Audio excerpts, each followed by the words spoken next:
All right, PC, I'm good. Thank you so much. I'm gonna dip out of here, and I'll be in Gather, but I'm gonna mute. Yes, sir. I'll be back at 8:30. Appreciate you. All right.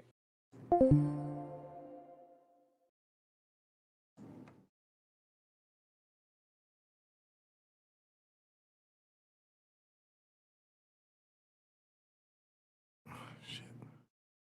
Come on, come on, come on! Don't do this right now.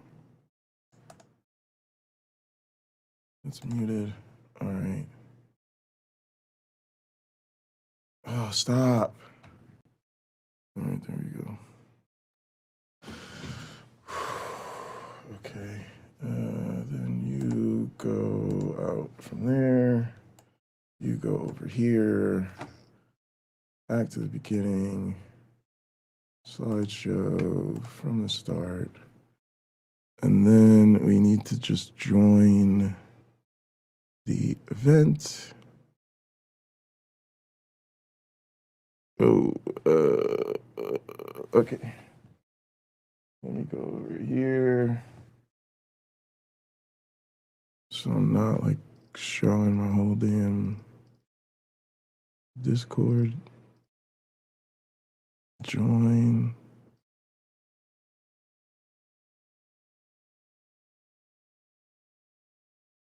Got it.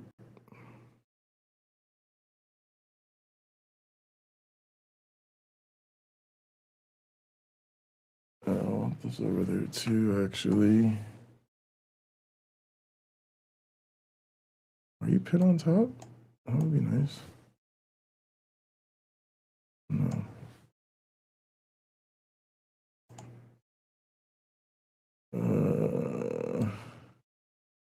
There we go. All right, we just getting set up. We just waiting for things to get going. No worries. Can you hear me?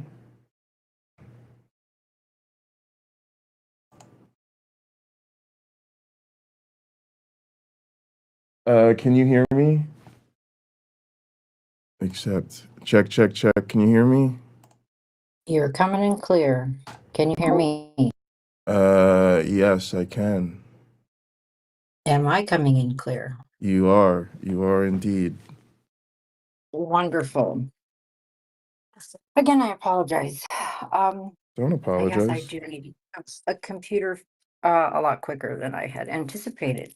So I will be doing this from my phone. Which is fine. Yeah. Whatever works, right? Whatever works. So I do have a little bit of an intro. Thank you all for being here. I see you in the audience. Okay, this evening we have Dr. Jay Bundy. He's an evolutionary biologist, a biological anthropologist, multimedia producer, and a community organizer. He works as a college professor who currently teaches anthropology, sociology, evolution, and human biology. He has a bachelor's degree in social dynamics and a master's degree in biological anthropology from both Penn State University. He also holds a dual PhD in integrative biology and ecology, evolutionary biology, and behavior from Michigan State University, where he worked on the longest running evolution experiment in the history of science in the famous lab Dr. Richard Lenski. He was also a postdoctoral researcher at the University of Minnesota. Dr. Bundy is going to be invited back on January 11th to talk with us more about the evolutionary theory. But this evening, he's here to talk about online community building. Please welcome Dr. Jay Bundy. All right, all right, all right. Thank you so much for having me, Kyle. Thank you so much for the invitation. And yes, I am an evolutionary biologist and a college professor. I get to teach both STEM and the social sciences. It's quite a privilege. And I am looking forward to coming back. I'm going to be hopefully here to deliver a talk on what I call evolutionary fatalism, which is a really cool aspect. And hopefully I'll be able to explain to you guys why Not only is Darwinian evolution, the most well-supported theory in the history of science, but it is also a radical view. It is a radical theory. It's a radical theory in terms of how it challenges us to think about our own humanity. So I really do hope you will join us on January 11th for that discussion.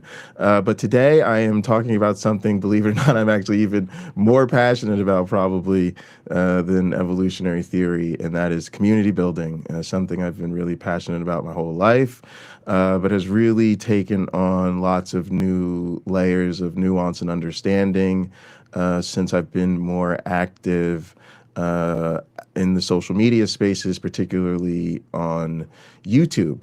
And so just to give everybody kind of a heads up about what today's topic is about, it is sort of about the kind of community building that a lot of us have done in these spaces, in my case, and a lot of my friends, particularly on YouTube.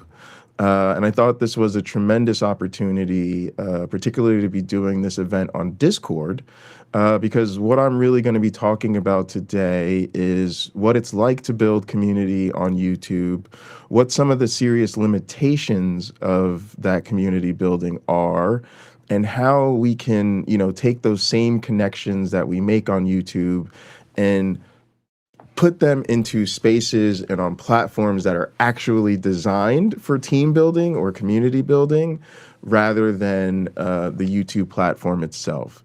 And I do think Discord is sort of the first step. I think that's like the first thing people do to connect to the people and like the friends they've made on YouTube is to like join a Discord. A lot of times they're invited to by a channel or something like that.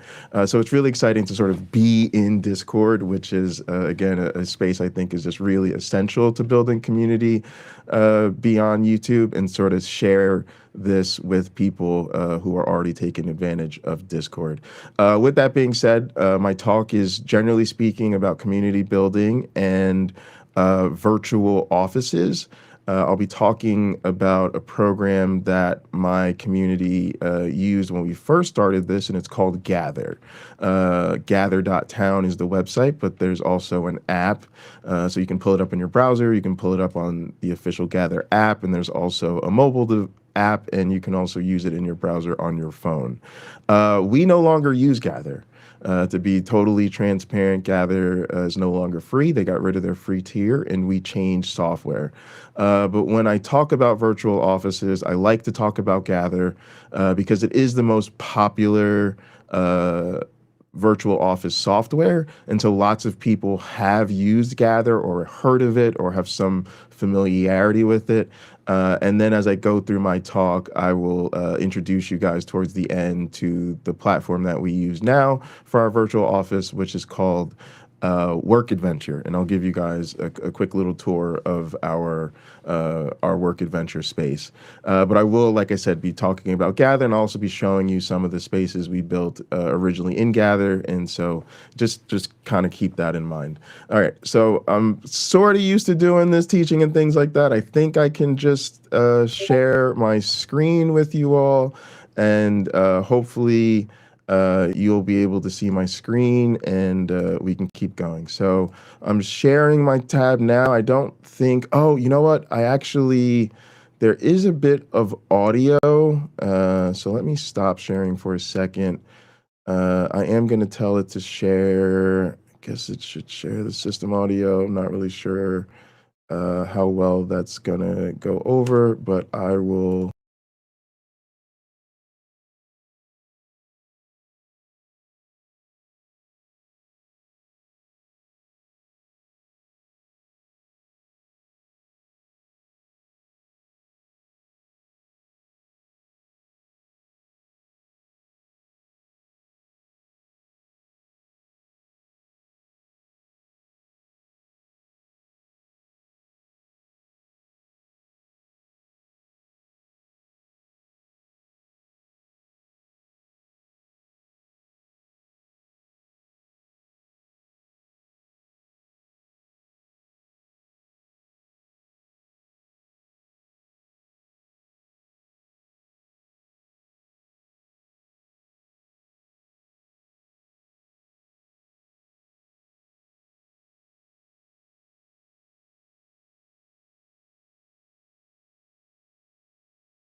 Check, check. All right, there we go. Now the audio should be back on my stream.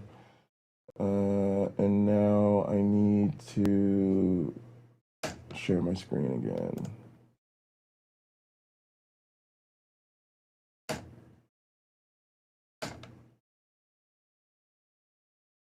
And that is also the wrong screen.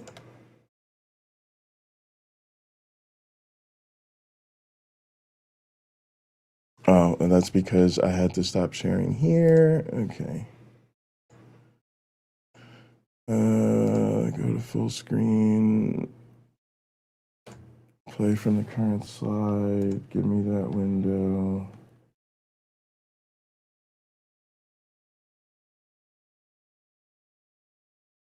Okay.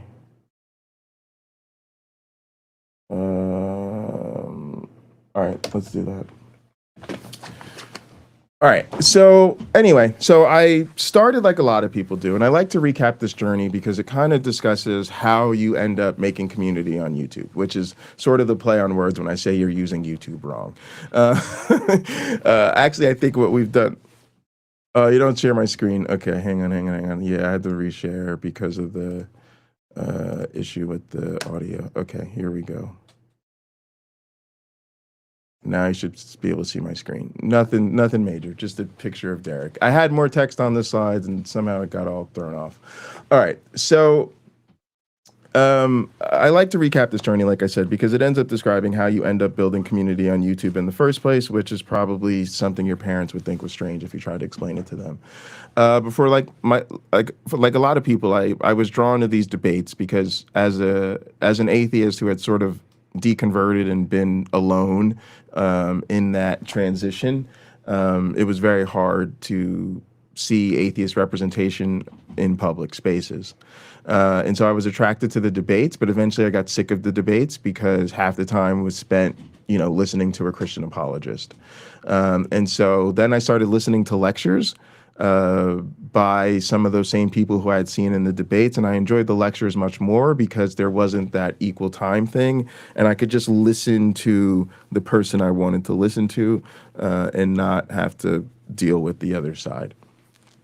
And then eventually I found myself drawn to more active content creators. Like I noticed a lot of those debates, they're like really old, and most of the people featured in them don't really actively run a YouTube channel or like make videos, right?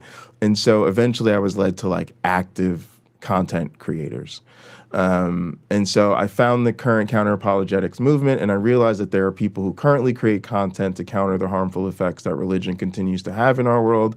And I was attracted to call-in shows where hosts actively engage believers and take down videos where content creators respond to Christian propaganda.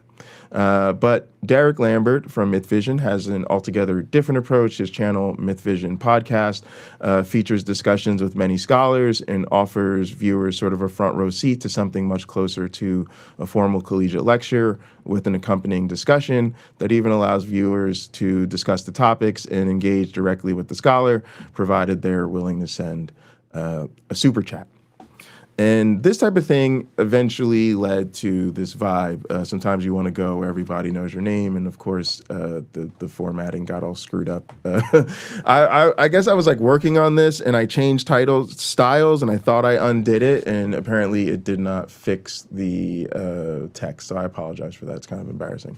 But anyway, over time, the people I was engaging with in live chats and the comment sections became more and more important to me. I realized that so many of us could relate to each other. Our conversations with each other became much more meaningful. It became clear that many of us were using YouTube to make friends. Initially, I felt that I was just becoming more aware of YouTube as a social media platform. And so that's like where this all started for me. It started with the idea that YouTube is actually social media. We don't call it that necessarily all the time, but it is a social media platform. People are posting and they're commenting and they're going live, and people are connecting with other users. But there's something very different about live streams because they take place in real time. The sense of arriving at a channel and engaging your friends is very different than other forms of social media. I'm also convinced the sense of community consciousness on these channels is intensified because often people are actively recovering from the loss of religious community in their lives, and because many of us are still coming to grips with being atheists, and this aspect of our identity might not be something we feel safe with. Many of us are still actively concealing our non-belief from family and friends. And so this led to kind of community habits that we started to nickname the atheist bar hop, because it felt like going from channel to channel, especially trying to keep up the live interactions, was like hopping from bar to bar. And that started to be how myself and a bunch of my friends and other content creators started to think about it. And so let's assume each of these streams last about 2 hours. You might start your day with this interesting guy named Doug who takes calls from theists and performing little thought experiments with them. Then you might tune into this lovely woman, Rebecca's stream, where she might be giving her thoughts on Christian theology or hosting a conversation with other Christians about whether or not you can still be a Christian if you're LGBTQ. Spoiler alert, she believes you can. Then you might tune into Derek to watch a stream featuring a scholar like Jennifer Bird. Then you might find yourself in a stream hosted by this interesting guy named Richard Madsen on a channel called Demolished Doctrine, and he might also be hosting a weird debate about some esoteric theology. And this actually gets me to a discussion of the limits of using YouTube to build community. Like in this previous example, if I go back a slide, you might spend a good 8 hours of your day in these YouTube live streams and have lots of friends to talk to. And for many of us, that became cool, especially if you work from home or in an office setting and you work in some setting where you can sort of have the freedom to listen to things and maybe even get in the live chat if you're not too busy. So for many of us, this just became really a part of our daily rhythm. But there are problems, and I call this section Trolls and Trademarks, the limitations of broadcast and social media. And so overall, I like to just think of it as when it comes to actually building community, YouTube sucks. And I classify the challenges that make YouTube suck into sort of 3 categories. The first category is availability. The second category is the people involved. And the third is the nature of the interactions on the platform themselves. So the first issue being availability, I call sorry, the bar is closed. And that is the concept of a content desert. When we really started to do this and really started to like be very intentional and proactive about hanging out throughout the day and hopping from stream to stream, we originally noticed a really big problem, which is that YouTube is a content desert a lot of times. A lot of times no one is live or no one has dropped a new video for everybody to be going back and forth in the comments section of. And so there are a lot of times you just cannot link up with your friends. You cannot engage in these conversations. You cannot engage in these dialogues because no one is live. And when I first started my channel and started to realize how intense and intentional people were about interacting in the live chat, I would literally oftentimes be live all day long just so that the community had somewhere to go. And even sometimes in like my alternate channels, like I have a gaming channel called the Casino Theater and Arcade, I would play like overnight playlist of like gaming competitions and stuff, just so that if people came to the channel, there would always be something fun on for people to watch and they'd always have a place to interact. But we were literally doing that to try to have an around-the-clock presence just because of how difficult it was for people to interact when no one is live. And so the concept of a content desert is a very real phenomenon. And if that is what you rely on to interact with your friends, it is a serious obstacle. The next one I refer to as drinking with the enemy. So let's return to our atheist bar hop. What if it actually turns out that Doug is actually kind of a bigot, and respectfully, Rebecca is a moron, and Richard Madsen is really, really weird. Like he literally believes the Bible is about like space Jesus, like a Jesus from outer space, and that the Bible describes the events on an Earth, but not this Earth. And lo and behold, I've even had a falling out with Derek from Myth Vision himself because he likes to platform racists and also tokenize LGBTQ people. So oftentimes you end up watching a creator you don't actually want to watch, sometimes even hanging out in channels run by the quote unquote other side, often openly hostile environments, just to have a place to chat with your friends. This is what I refer to as drinking with the enemy, and it's a big problem on YouTube. Community should be a place where you feel safe, welcome, and are able to enjoy yourself. You shouldn't be subject to slurs and bigotry just to have a place to chat with your friends. All right, so the final one in the category of availability is demonetized and unsubscribed. And that is that content is restricted by laws and the interest of your viewers. And both are important filters. Often what people really want to say or need to say will get their video demonetized or cause even bigger problems for the content creator. But viewer interest is also a determining factor. There are lots of things that may be important to a content creator or community that people simply don't enjoy watching on YouTube. This makes even small content creators feel quote unquote audience captured, where they only stream about certain things because they fear losing their viewership if they stray from their established niche. And so now I'm going to move into the next category of limitations. The first was all about availability, right? Sorry, the bar's closed means a lot of times there just isn't anywhere to go. Drinking with the enemy means a lot of times you are either drinking in a bar you don't want to be in or with people you don't want to be around just to have a place to be with your friends. And then finally, what you can actually consume is limited by laws, the terms of service on the platform, and the fact that people just might unsubscribe or not pay attention if you get into something they're not used to watching you discuss. So the next category of limitations are about the actual people you engage with in these spaces. And the first is simply the problem of trolls. I call this a troll knows their role. And unfortunately, they don't know that their role is to shut their mouth.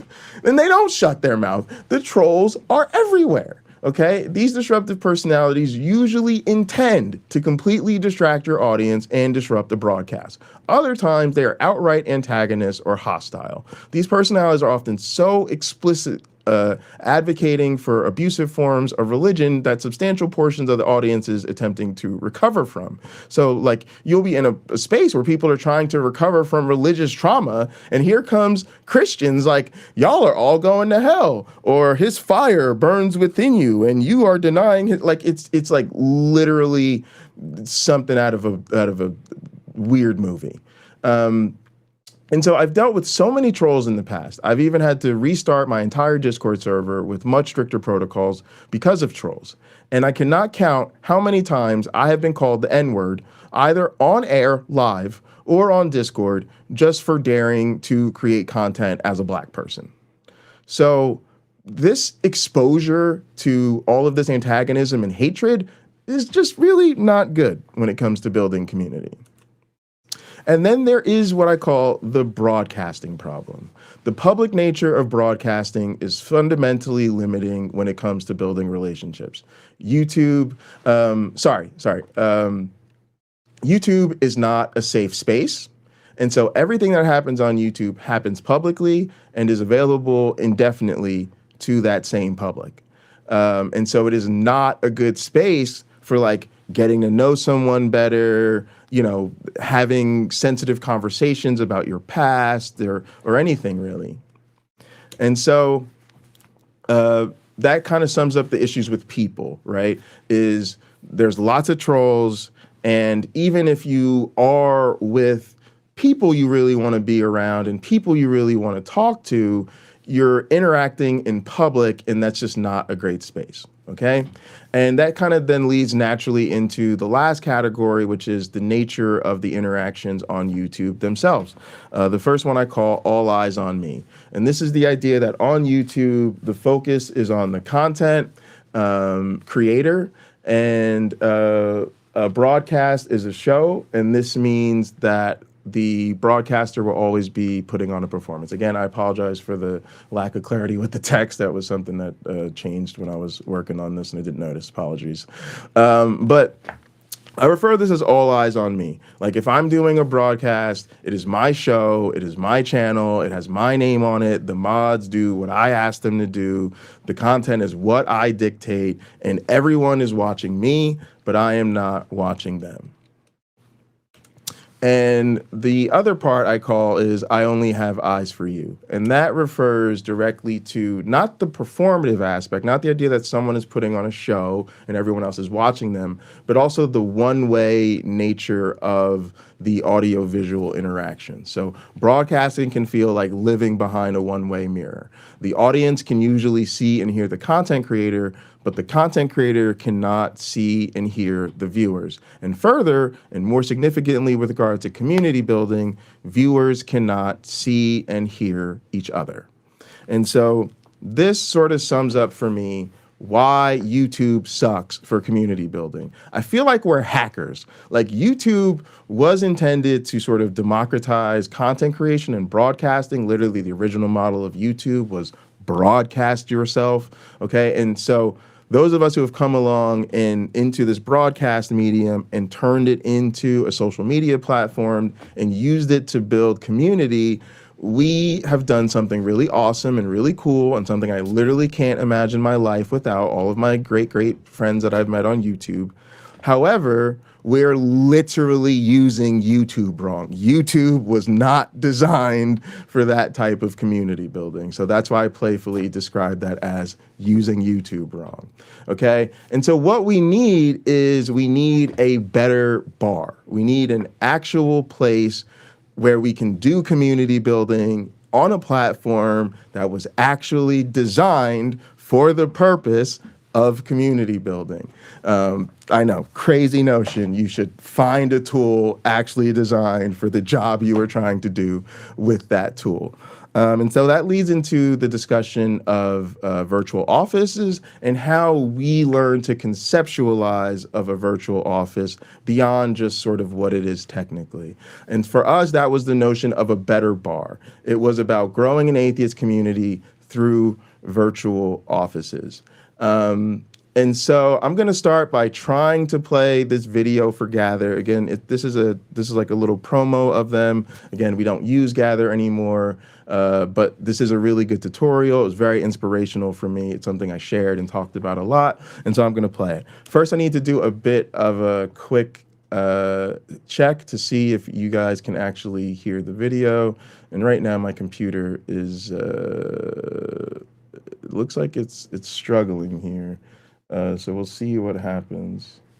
It looks like it's trying to play the video, but it's not. No big deal. I actually have, let me go back. Let me see if okay, now I think it froze and it won't let me do anything. Okay, that's fine, that's fine. Here's what I'm gonna do. I am going to share that video and then I'll just jump back into the presentation. Easy peasy. We can make adjustments on the fly. I'm a live musician. This is no big deal.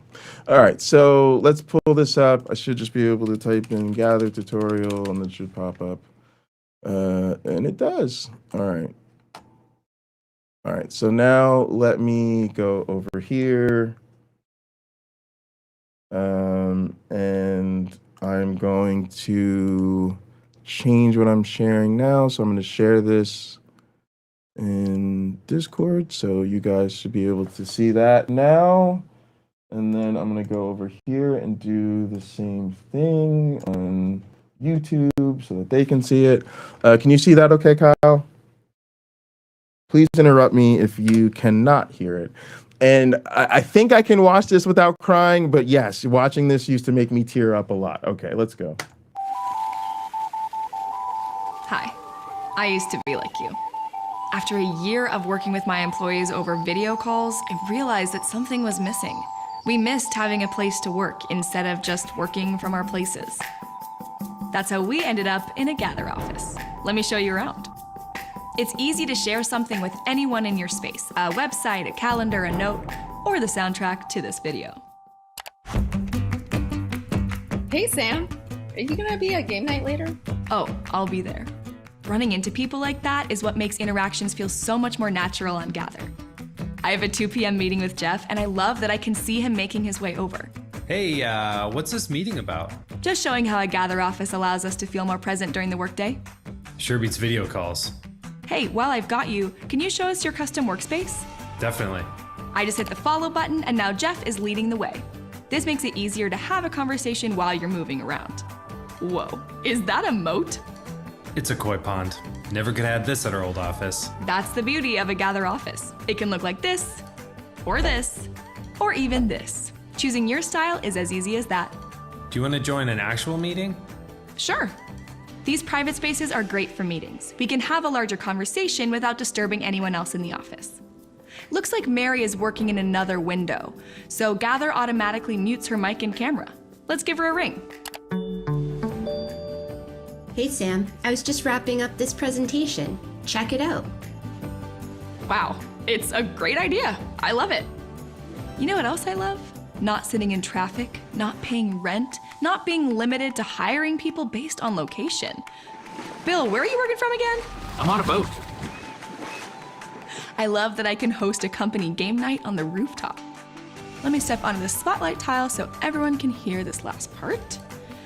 Hi everyone, I just wanted to end the video by letting you all know how much I missed this. The camaraderie, the collaboration, the sense of community. I realized that I missed the company of my company. And if you don't have a Gather office yet, come see what you're missing. We'll have you in your own space in 30 seconds when you visit gather.town. Oh my goodness. I lied. That shit got me tearing up again.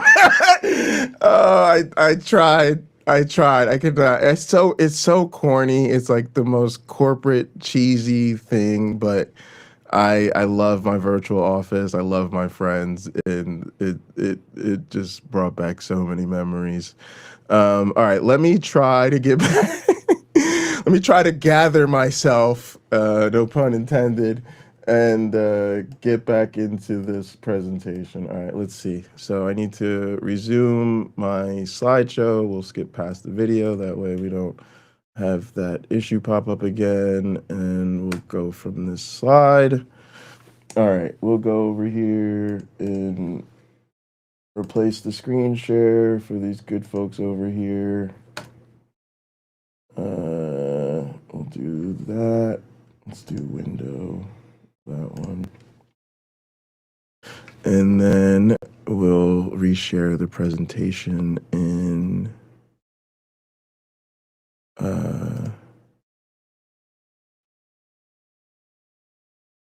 Discord. Okay. All right, so back to virtual offices, a place to live, work, and play. And like I said, I will be talking about Gather for the purposes of this talk. It's a service we use for our original virtual office / metaverse. We no longer use Gather, and I will show you the alternative that we use currently at the end of the talk. But I will still be using examples of maps and functionality to show you the value of certain features and spaces. We have not built all of these spaces in our new virtual office yet, but it gives you a better idea of what's possible and allows people to see the type of spaces they can expect to find in our metaverse. All right, so the first space I have here is just the office itself. If you look to the sort of middle of the screen to the right, you'll see a large meeting area. It's called the captain's room. That was a large area where we would all get together for like big group stuff. You can see there's like a little kitchenette area. Like if you ever wanted to say, oh, let's have lunch together, you could like go over there, sit at the kitchen table, eat sandwiches together and chat. Other spaces we dedicated to like gaming or just having a lounge to hang out in. And you can see the central cubicle areas in the center. Those became custom areas. This is a very early version of our map that you can see a few people came in here and customized their desk, but the later versions, they actually started to get pretty wild with the customizations. And also towards the top left, there's a focus area. where you can go in and there's only room for one avatar in that area. So that's your way of letting people know, hey, like, hey, I want to be in this space, but I need to focus right now, so please don't disturb me.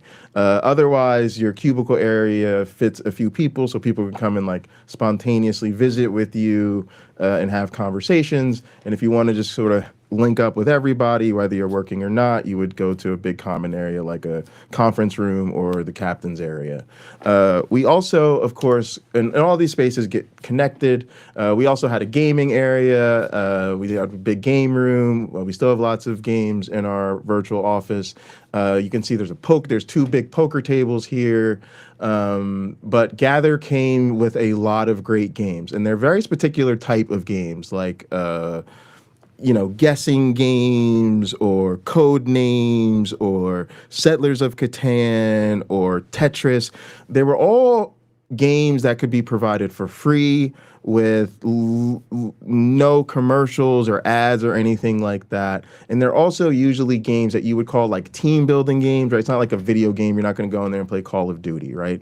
But one of the other things that you can do is you can integrate spaces. So you can take website URLs and integrate those website URLs into the map so that you can customize which games you have. So a big part of when I design a space for our community is that space needs to reflect our personality. So for instance, Discord does have games, but like my favorite game is Double Deck Pinochle. It's a game I learned from my dad, and I've been able to teach a number of my friends over the years. You're never going to see a Double Deck Pinochle game in Discord because it's just not popular enough of a game. You're also not going to find it on Steam or PlayStation or anything like that. But there are lots of great, I shouldn't say lots of greats, there are free websites where you can play and learn the game, and so we've integrated that. So I can teach my friends Pinochle, and we can play spades and things like that.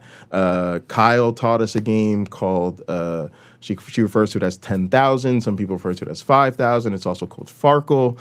So we have buddy board games in our office where we can play Farkle. I have friends that are interested in a game called Dominion, so we're able to bring in Dominion. I like a game called Wolves. So that's a really important part of the personality of the space. It gets to reflect the unique personality and interest of the people in the community. So it doesn't just feel like some online space for us to all get together and voice chat. It feels like our space where what you can do and the activities that are available feel unique to the personalities of the people in the community.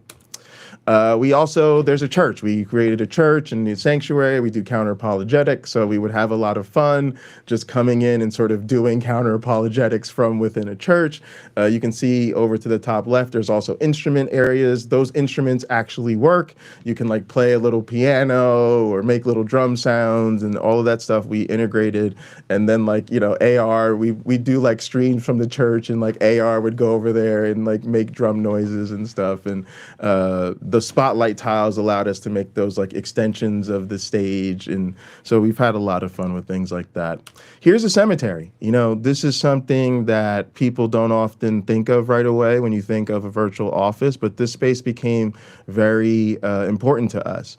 Part of being in a community is dealing with loss. And especially as secular people and atheists, we often don't have the ability to like grieve properly with understanding community, because again, so many of our friends and family are religious and only know how to support grief through religious language and religious affiliated behavior. And so for people who lost a loved one or lose a pet, they really do mourn that. And it becomes important as friends, as a community, to say, like, we're mourning too. For instance, when my dog died, and a lot of people in the community had, been seeing my dog on all of my streams for a really long time. Same thing when Uncle Bobby's dog died. We have various people lost siblings or uncles. And so we put their names in here. And we could sort of, discuss it on stream and give people the chance to grieve and discuss their loss. And then, putting it there gave it a way to commemorate them. They could always go visit that. And, if you ever wanted a quiet moment, you could go over there and see who we sort of laid to rest as a community. And yeah, that real funerary aspect felt very real. Speaking of reflecting our personality, I'm a huge pro wrestling fan. One of my mods and friends, AR, made us all of these really cool custom wrestling rings that I could bring in. And so I created a map here with a little arena. And you can see there's like a bar area where people would hang out. And so you could go into this arena area and we would watch wrestling events. And I created a little broadcast booth where like me and my friend Wayne, so we could like go in there and stream wrestling events. And then me and my friend Wayne would be doing the commentary. And everybody would just be hanging out, watching wrestling pay-per-views and gather with us doing our own commentary, just having a ton of fun. Here's the speakeasy I mentioned called Cheers. If you go over to that piano in the top corner, we always had a video of the Cheers theme song. So you could go and it would play the Cheers theme song. You can see there's a stage. Again, we have the bar area. We always try to have those large areas where everybody can congregate in one private area and like suspend the proximity effect. We always try to have that in major areas.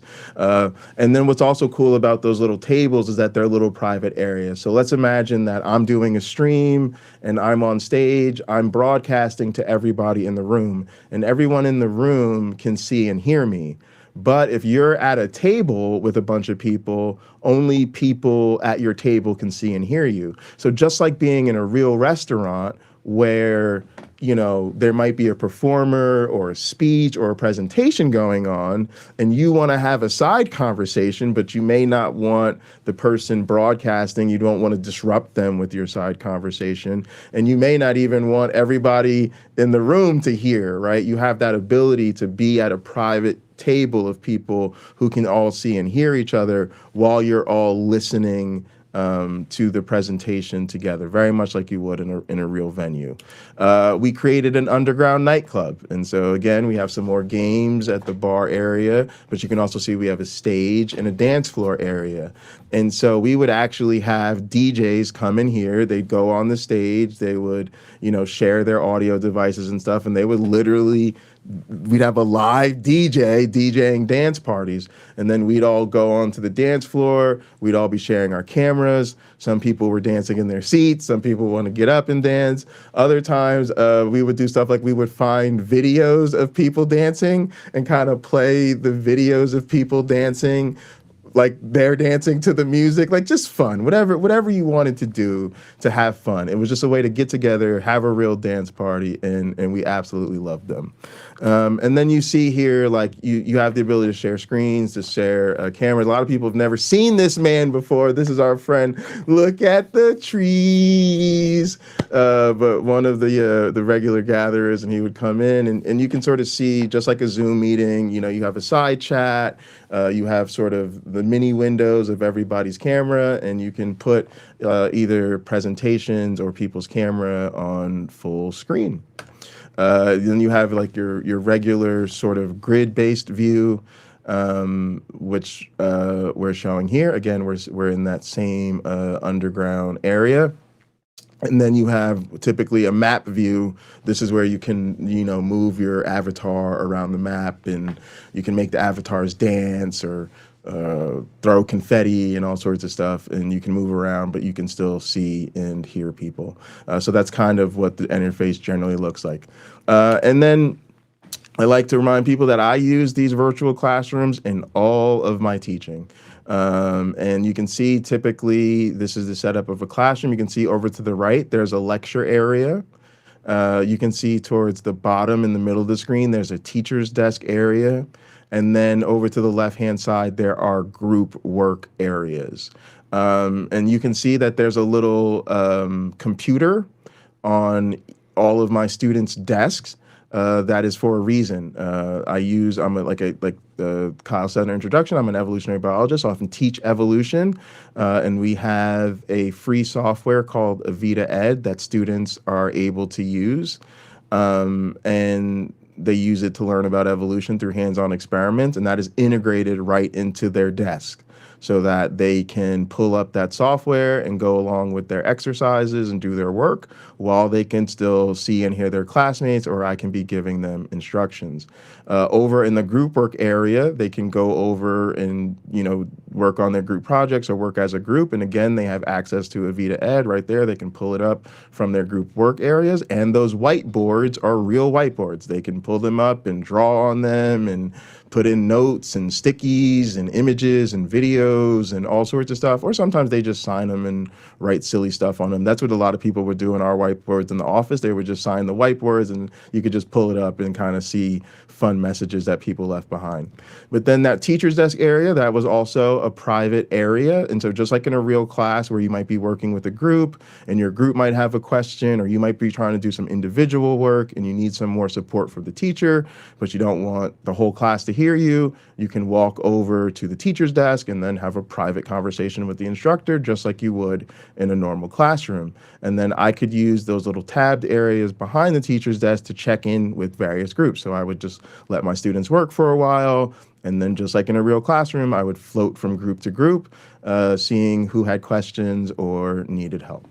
So again, I use this in every single class. Every single class I teach has a Discord server for the class and also has a virtual office. And here's a screenshot of the Avita Ed software in like a student's desk, and you can see the little video window above it. I didn't have any other students in the classroom with me at the time, but it's just to show you that functionality that was really helpful. Like students could actually do their work, but they didn't have to change tabs or change windows or have a second screen. They could still see and hear their classmates and talk to each other while they're doing the work. So there was a huge, huge difference than trying to do a class like this in Zoom.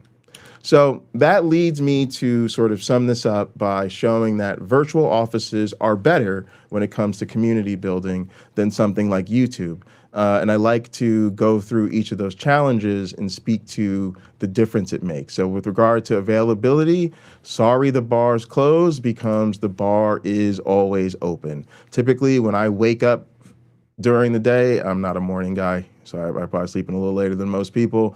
But either when I wake up from the day or if I'm teaching in the morning, when I'm done teaching, by the time I'm done teaching or I wake up, typically one of my friends has messaged me, hey, me and so are in the virtual office, where are you at? Or hey, what's going on today? Or hey, what's everybody up to? So typically people are kind of already in there by the time I get going. And then when I go to bed, typically the gang is still in the virtual office hanging out, doing their thing. And, hey, guys, I got to call it for the night. I'll see you later. So the bar is always open. There's no longer a need to worry about a content desert. Drinking with the enemy becomes members only. You have to be invited to one of these spaces. You have to have the link. It is not public. It is not broadcast. We have done streams from them. We broadcast from them sometimes. We enjoy doing that.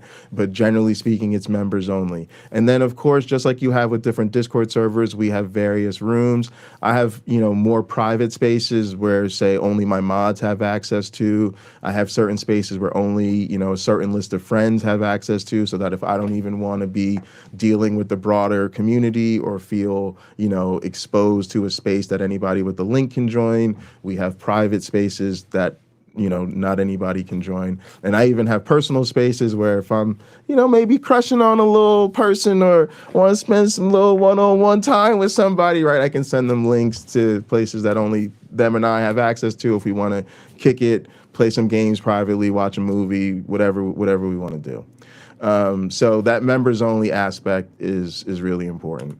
Demonetize and unsubscribe becomes do what you want, share what you want. We watch controversial videos all the time. We don't have to worry about being demonetized. We speak freely. We share games. We share sporting events. We share pay-per-views. We watch movies that you can't, you can't like go on YouTube and just decide, I want to watch this HBO show. Like you're going to get your stream pulled in about 5 minutes flat. You can go in a virtual office and we watch movies and we watch TV shows. We can literally share anything we want to without concern. What trolls? What trolls? There are no trolls. We kick the trolls. We ban the trolls. We do not worry about being trolled in our virtual office. Access denied when public is the problem becomes private and personal. Everything in a virtual office is private and personal. You can lock rooms. You can have private, direct conversations. You can really, really, really get to know each other without concern that you are sharing everything publicly in a video that will be publicly available. The interaction, all eyes on me, becomes community focused. Everyone, it's not the YouTuber space broadcast and run by the YouTuber. It's the community space that everybody has access to, that everybody can use. Anybody can share their screen. Anybody can host an event. Anybody can lead the discussion. It really changes it from being broadcaster focused to community focused. And I only have eyes for you becomes everyone can be seen and heard. Everybody can see and hear each other, and you don't have that feeling of living behind a one-way mirror. If I could describe the biggest difference between somebody like me and a more traditional YouTuber is they don't know the people that are watching them. The people that are, a lot of my regulars and mods, they're people I have daily interaction with. They're people I know what they look like. I know what their family situation is. I know who just got a new job, who lost their job, who just got arrested, who just got out of jail, who just got married, who just got their heart broken. And people don't know that usually about the people watching them because they are not genuinely in community with those people. However, there are challenges. I'm not here to sell you a bill of goods. There are real issues that need to be addressed. And most of them come down to what I call culture or limitations. What I ask of even my own friends in spaces like this is that there needs to be a bit of a shift in attitude. So one, people are not used to co-working in online communities. Even though our community often experiences a certain incidental synchronization of their routine, in other words, people tend to figure out who works around the same time they do because those are the people who are available in the same live chats you are. People generally figure out who's in the same time zone as they are because, again, what hours you're awake and working and things like that tend to reflect where you live in your time zone and things like that. But as far as like an intentional effort of like, oh, I want to have company while I work, or I don't have to be in the same job or work in the same field as someone to consider them a coworker. That's like a major shift in attitude for people. But it really is a good one because when I think about my mods and I think of my regulars and I think of my friends, they're not just my friends. I consider them my coworkers because, again, I spend most of my working day in a virtual office surrounded by those people, whether they are college professors or not. Matter of fact, I'm the only college professor in the group, right? Everybody else has whatever job they have, but this allows us to have a space where we can work together, and people are just not used to that. People are intimidated by new technology. This is probably the biggest issue that comes up anytime. It's also very funny. Like, I started using Discord. When I first started trying to get people on YouTube to use Discord, everybody hated Discord because Discord was hard to learn and difficult to figure out the roles and where things were. But people eventually figured out Discord, and then lots of other channels and servers started Discord, so people are pretty comfortable with Discord. When I first started using Gather, people treated it like it was like the most difficult, confusing thing ever. Eventually they got used to it. They then thought it was easy. Then all the things that people used to complain about in Gather are actually better in Work Adventure. But just because Work Adventure is new and things are in different places or they're called something different, it's like starting the whole thing all over again. And so, people are just always hesitant and apprehensive about learning new tools. And we also have to be realistic about the fact that most of the people in our community are older. So, 25 plus, even on the younger side. So, they're inherently a little bit more apprehensive, for instance, than my students are. A lot of times, I throw a ton of new technology at my students. When I start a class, my students have a technology checklist. They have to sign up for Discord. They have their virtual classrooms. They have Quizlets. They have Kahoots. They have Poll Everywhere, like the stuff I use to get, real-time responses for them. So they usually have literally about 6 or 8 things they need to do, because they have a bunch of university stuff that they have to do too. And so I have like a whole assignment where they have to go through and verify that they've logged into all of their technology and they've got it all ready to go. And so even though those tools are unfamiliar for them, they are younger, and so they're just a little bit more flexible when it comes to learning new tools. I try to ask people to just be patient with yourself, be patient with each other. I do not enjoy the myth that some people are really good at technology or some people are experts at technology in a way that other people can't be. I'm someone who learns technology very fast, but that is because I have an attitude of I can learn this. It's just a new tool. It's going to take me some time. I may have to get some help. I may have to watch some tutorials or do some reading, but it's a new tool, and all of these tools are designed to be used, and they're designed to be user-friendly and rather easy to use. But that mental block is still there. So I'm always encouraging people to be patient with yourself and be patient with each other. All right. It takes a crowd to start a party. That's a big deal, and this is an attitude one. I spend a lot of time in a virtual office by myself.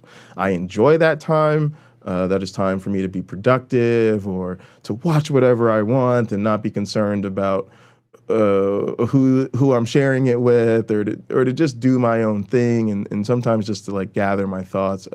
So like I said, I spend a lot of time there myself. But that's also necessary. Like somebody has to be there for somebody else to then show up, and now there's 2 people, and those 2 people got to hang out for there to be 3. So like I said, the experience is far better together. However, getting the gang together organically requires that some people hang out in the virtual office with either small crowds or when they are alone. Our regulars find these times to be productive, and they also allow people to get to know each other on a more personal level, but it's a significant change of pace from what people are used to on YouTube when they're used to showing up and there's already, 10 or 12 people active in the chat and they can just join. And then finally, community withdrawal. People, when people become bored with YouTube or frustrated with the content, like they're just tired of the BS, they tend to withdraw from the community. The virtual offices are so new to most of our community that people haven't realized that you can use it to leave YouTube behind without leaving the community. And so that kind of recruitment and retention will likely always be one of our key issues. But when things are going good, it becomes very disconnected from YouTube. And what I mean by that is like during sort of our best times when our virtual offices were the most thriving, it was filled with content creators, but it was also understood that we might not watch each other. So when a person were to ask you, oh, hey, did you see my stream today? They really meant that, because a lot of times the answer was no. And that was actually a good thing. That was actually like, we're friends. I may not have time to watch all of your streams. It doesn't mean I don't love you and that we can't hang out together. It just means like I love hanging out with you here, and I don't really have to watch your YouTube videos to hang out with you. So that's kind of important that people realize you don't have to leave the community behind just because you're sick of the YouTube content. And then the limitations are, free spaces are limited to usually around 10 or 15 people. The interface is different depending on what type of device you're on, so people kind of have to get used to what works best for their particular technology. Building a metaverse takes time, right? All of those things that I showed you, all those different spaces that we built, it took time to build those maps. And then there is a learning curve to designing the spaces themselves. If you're someone who wants to become a map maker or really make those spaces and really get them to, be whatever you can dream, like I'm going to try to make a Mount Everest space because our good friend Sumami is really into Mount Everest and has asked for a mountain. So, if you're going to figure that type of thing out, you do typically have to learn how to edit and create maps. All right. And I want to say a quick note about Discord. Since we are on Discord, I get asked about this all the time. Why don't we just use Discord? Can't we just use Discord? Whoo! All right, so here we go. I love Discord. I use Discords for work. Literally every single one of my classes that I teach all have their own Discord, and my students love Discord. They use it for posting and responding to weekly blogs, to share videos and memes with each other, and as a place to continue class discussions after the class period ends. My students enjoy using Discord so much that I have to keep them open even after the class ends, because my students want to keep using the class Discord to stay in touch with each other.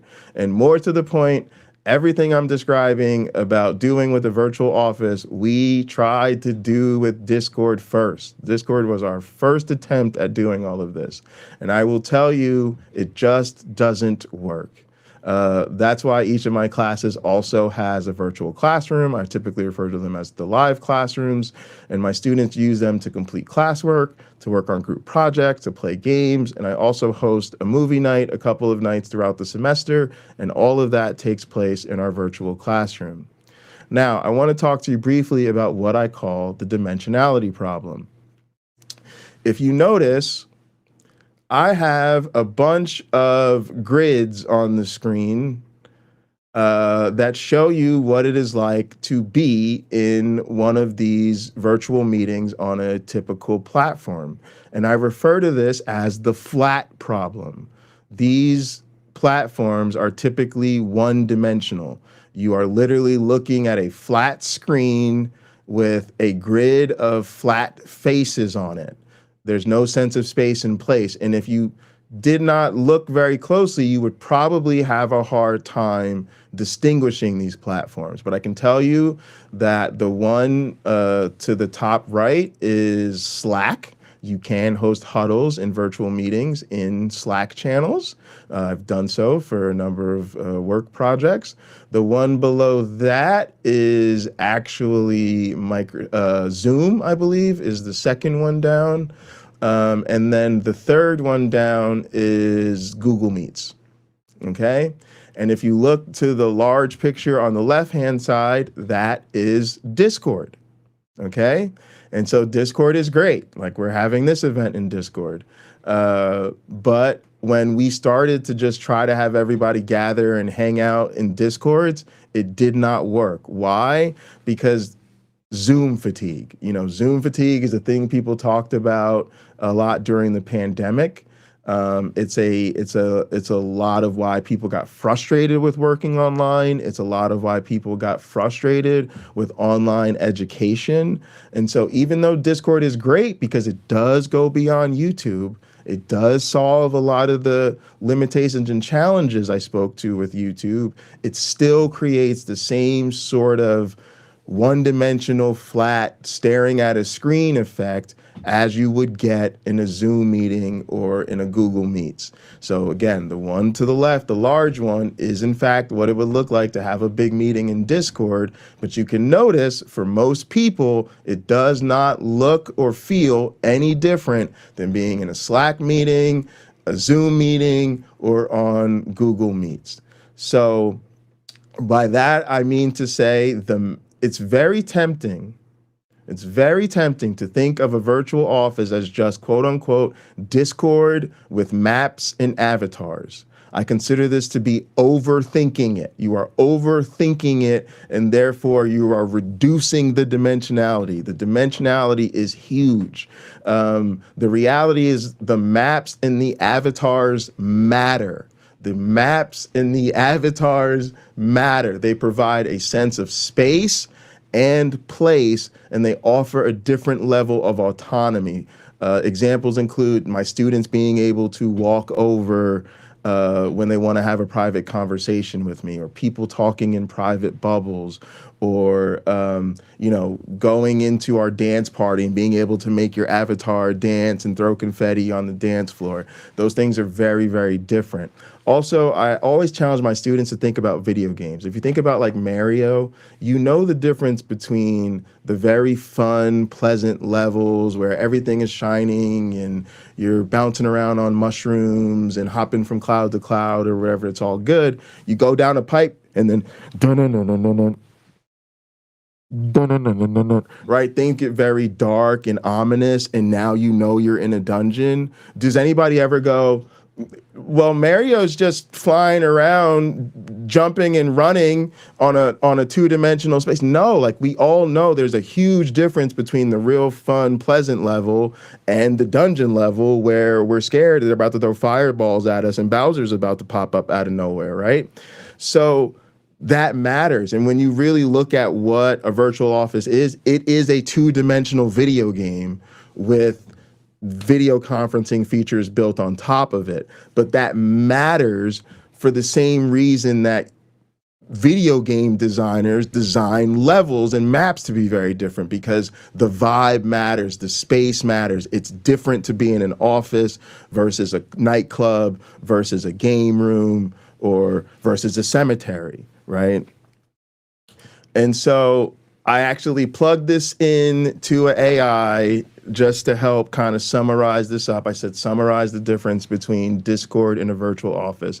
It said Discord and a quote unquote virtual office serve fundamentally different purposes, although their definitions can overlap depending on whether you mean a digital workspace, which is what we're talking about, or a legal business address, which we're not talking about. So anyway, it says Discord versus a digital virtual office. Digital virtual offices are platforms designed to mimic the physical experience of being in an office.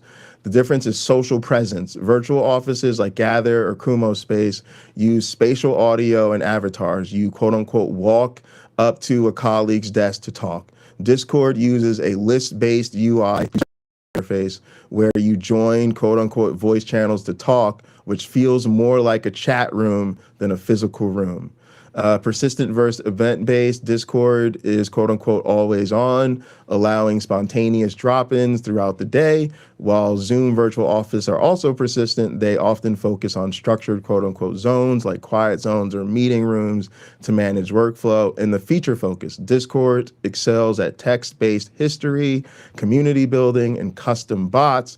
Digital virtual offices prioritize visual collaboration and reducing quote unquote Zoom fatigue by making interactions feel more natural and less like a scheduled call, which is very interesting because I did not use Zoom fatigue when I prompted it. I literally just said, describe the difference between Discord and a virtual office, and it immediately went to Zoom fatigue, which is why I started using it in education.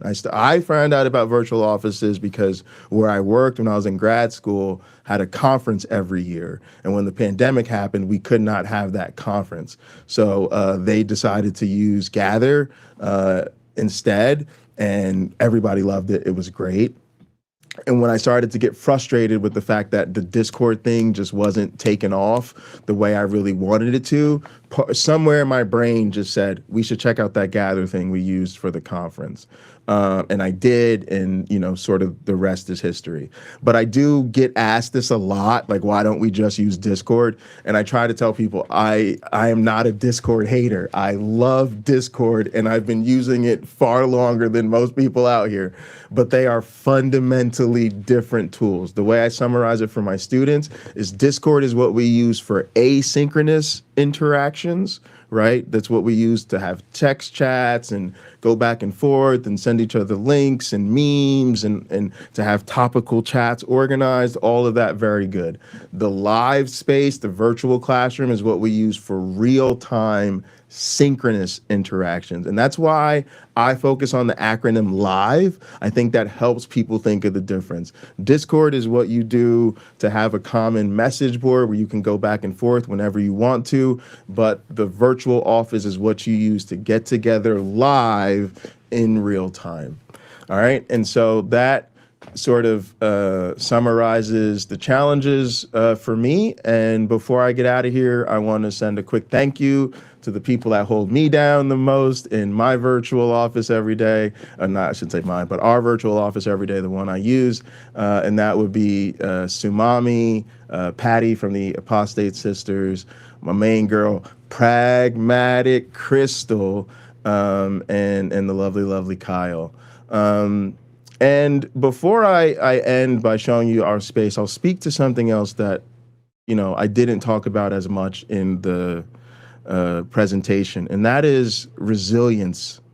What we have found over the years that we've been doing this now is that virtual offices offer us a certain degree of community resilience. When people are going through really hard times in life, it is often not something you want to go on YouTube and broadcast to the whole world. Further, when there is community drama or, real shit going down in life, oftentimes YouTube is not a safe space for those type of discussions, and oftentimes it is not the proper place for those type of discussions.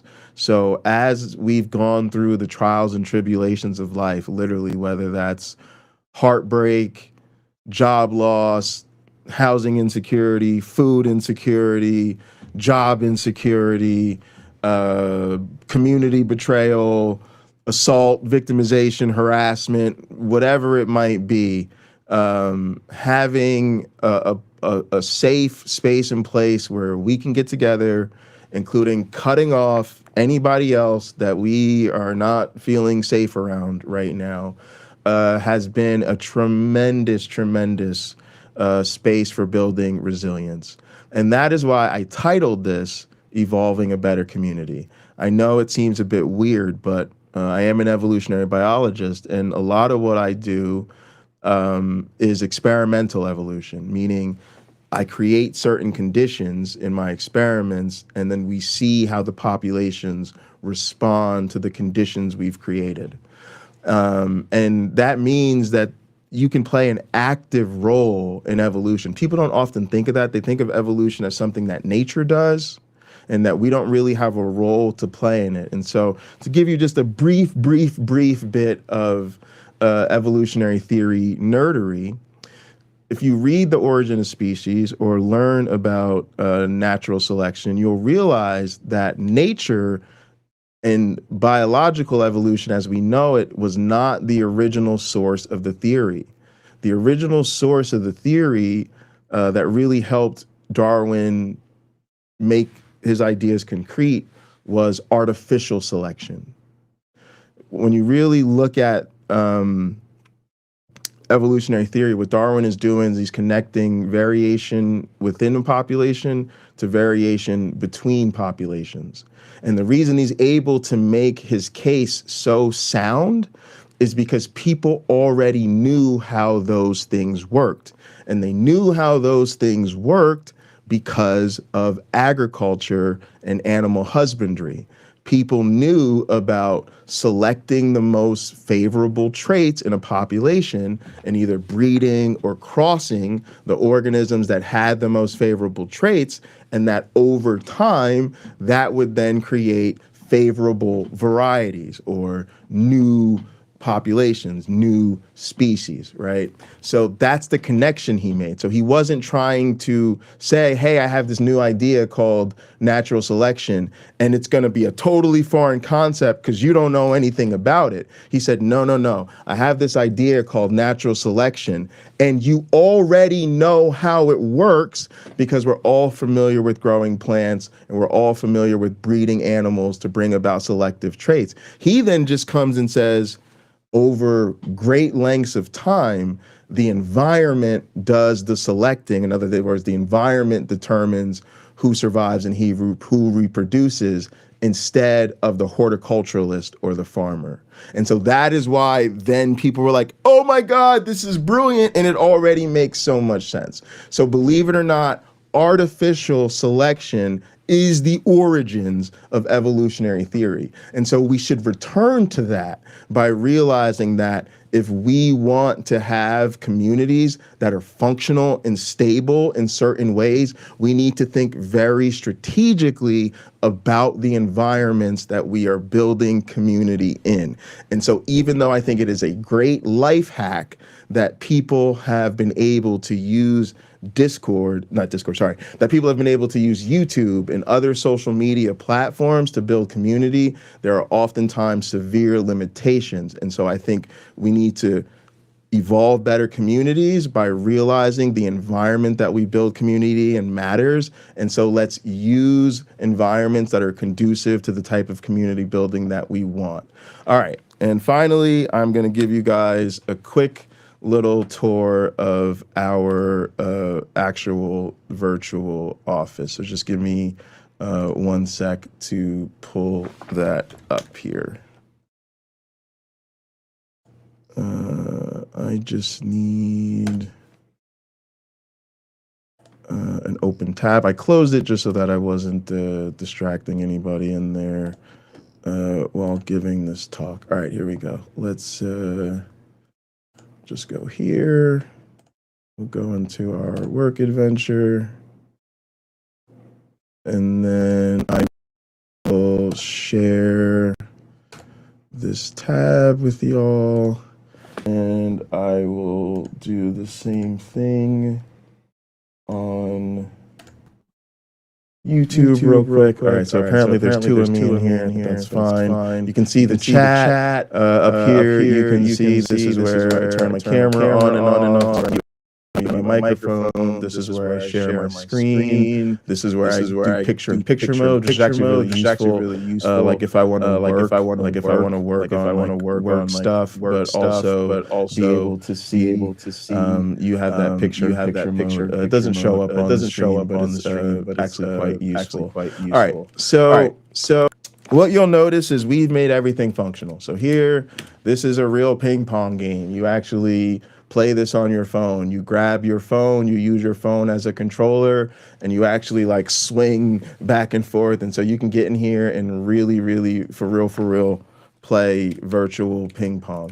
We always have games in here. So for instance, normally the pool table doesn't work. This is a real pool table. So this is just a website called 247pool.com, but I have linked it to this space here where we have this pool table on the map. And so this is a real pool game. You can get in here with your friends. That ad is kind of annoying, but it actually it goes away on its own after a minute. But I'm just going to show you like a break here. You know, if you've ever played like the very popular 8-ball games on your phone, this works the same way. You change the angle here. Here's where you shoot, okay? So literally you can get in here and, play pool with your friends. We have pods. We have our little cubicles that they're organized in pods of 4. Here's my pod. Here's my desk. It's customized. Got my little musical keyboard there and stuff. Here's my friend Sumami's working area. There's Kyle's. I think Patty's is over here somewhere. There's Marin's. So, everybody's got their desk and go around and figure out where your friends are at. And then we have, the conference room. So Work Adventure uses these Jitsi rooms. Jitsi is like a free open source version of Zoom. And they use that in the private meeting rooms so you can suspend the need for proximity chat. And then we just have like lots of really cool areas here. So we have an auditorium, like if I wanted to do a stream and, have an event and people could come sit in the auditorium and like come up and ask questions or whatever. We have lots of these lounge areas. I'm holding down the shift. That's why I'm moving around so quickly. Holding shift allows you to like sprint around. So we have these native meeting areas, and then usually down here, we have lots of games, and you can say like they reflect our personality. So again, here's Dominion, like I was telling you about. That's something somebody requested. Here's where we play dominoes. We also have Jitsis in these areas. Here's where we play board games. So this is like the Farkle game. You just go in here and put your name and name the room something, send the link to your friends, and go ahead and you can play Farkle. And most of the games that we put in here are free. They usually do not have ads, or the ads are very limited. They're also usually games, they're all multiplayer, so you can play with your friends, and then typically they're also online. So for instance, this is like an Uno game, and not only can you, it's called Duo with Friends, not only can you play your friends here, like if I was in here by myself, I could go online and play people all over the world. So that's another thing I try to do in these spaces. I try to make sure the games can be played online by one person, in case you're just in here by yourself hanging out and want to have some fun. So yeah, so that's just a quick tour of our space. I won't spend too much time on it. It's been plenty long enough presentation, but I just wanted to show the actual space that we use. And I'm Pocket Locker 86 on YouTube, and also Pocket Locker 86 at Gmail if you want to email me. And we'd also be happy to welcome in anybody that wants to visit with us. Or if you ever need technical help or help building maps or sort of anything technical, please do reach out to me. I love helping people solve these challenges. And I just encourage everyone to think about these spaces and continue to use Discord. I don't want to discourage anybody from Discord. I love Discord, and I definitely think it should be the first tool in your kit when you go to build community beyond YouTube. But if you start to think, hey, we could be doing even more, that is when I think virtual offices come in, and they are quite powerful. And so thank you guys for giving me this opportunity to nerd out and talk about community building, because this is really, really important to me. And unfortunately, I don't get to talk about it as much as I get to talk about science or social sciences. So I was really excited about this, and I want to thank you guys again for the opportunity.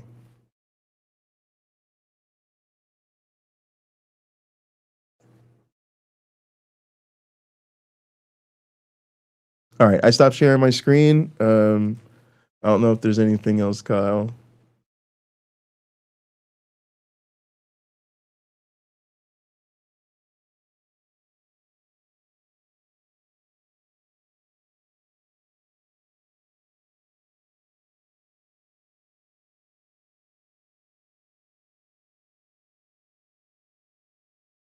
I don't know, maybe Kyle went over to YouTube, so I'm gonna give her a minute, see if she comes back over to here.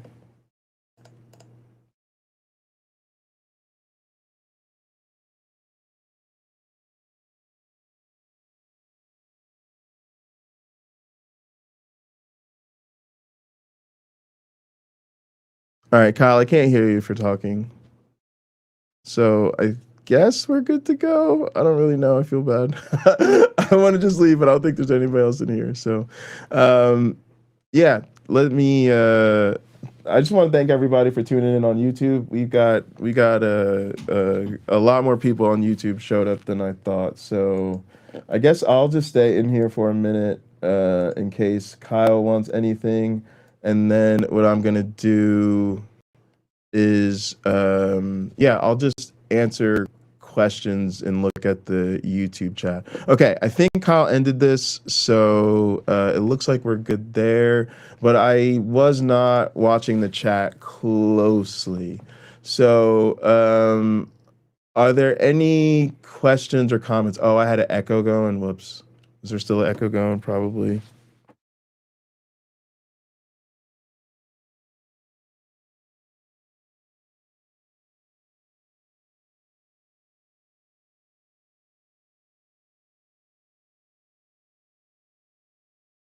All right, I'm not hearing an echo right now, which is good. Sorry about that. Me and PC, I feel so bad. Like, I feel bad about like the way my slides looked. I spent all day like working on my slides and updating it. And then I had to create a couple slides at like right before I went. I wanted to add a couple things, and I ended up accidentally like changing the style, and then it didn't get changed back. So that was a nightmare.